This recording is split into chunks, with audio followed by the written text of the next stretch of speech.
So they say, be careful what you wish for. This is what ZBC has done when they went to Zambia, tried to collect some data about Nevas Mumba, who was the head of the SADC Observer Mission, and trying to discredit the report.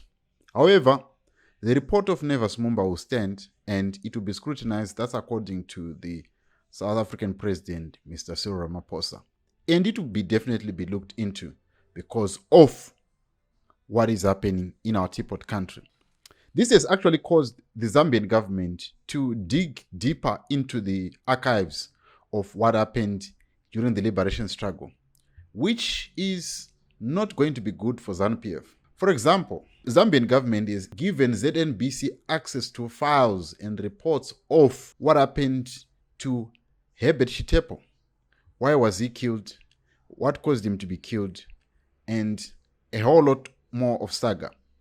Anyway, I'm still to go deeper into that report, and I'm going to come back and give you the contents of that 85-page report that was initiated by the late KK, the Zambian president, Kenneth Kaunda. I want to point out something that is contained in this whole report and a whole lot more of saga that it entails. First of all, this killing of Herbert Chitepo was more of a tribal war because Herbert Chitepo was a Manyika and they felt that he was dominating too much the leadership of ZANU PF, and this was done by the late Josiah Tongogara and the other cadres in the party who thought that Herbert Chitepo was too much for them to handle. So not only that, if you recall the video that we played last week when Chief Charumbira was talking to Nelson Chamisa and he opened up inadvertently about the dominance of the Zezuru, which was Mugabe was a Zezuru, and most of the people like Sidney Sekramai, who was the Minister of Defense, was a Zezuru. These are key positions in government, and they felt that the Zezuru were ruling the country or ruling the party for the past 40 years. Well, this is quite a dangerous game, if we can put it that way. It's very dangerous because we have seen tribal wars coming in Rwanda, which has caused the Tutsis to be killed by the Hutus.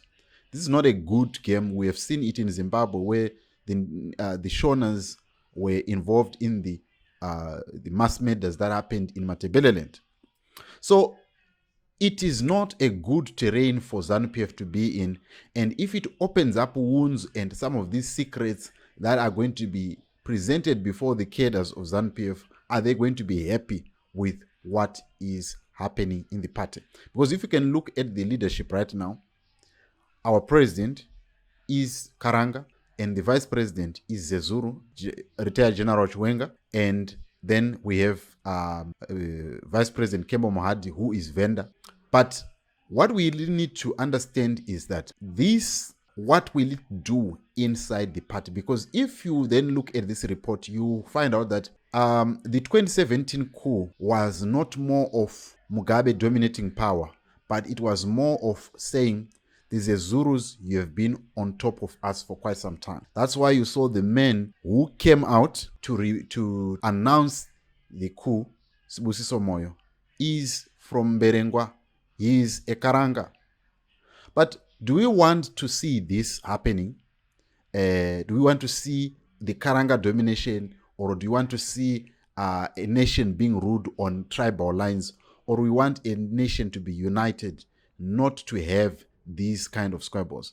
But will these squabbles be ignored by the cadres inside the party? Will it help in any way to unite the party, or it will make the party to disintegrate? So these are some of the questions that we need to ask, and these are some of the questions that are going to be asked by the cadres inside ZANU PF of this report that has been released, and how they are going to react. We're going to see in the next few coming weeks or days or months or years. But the question is, are the cadres in ZANU PF happy with the state of affairs of how the country is being run, the nepotism that we are seeing being done by our president, whereby he has appointed his nephew and the son into a cabinet post? Some are saying, or they will deserve it. But are you saying that there is nobody who can take up that post, or there's nobody who is qualified inside ZANU PF who can take up that course? Is that what you're saying? These are some of the questions. Are the cadres inside ZANU PF happy with all these developments? But I would love to hear from you.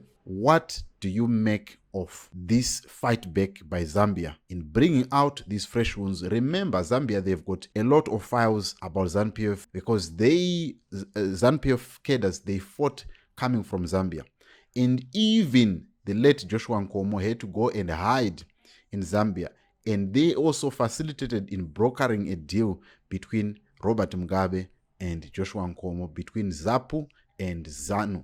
So I would love to hear your thoughts.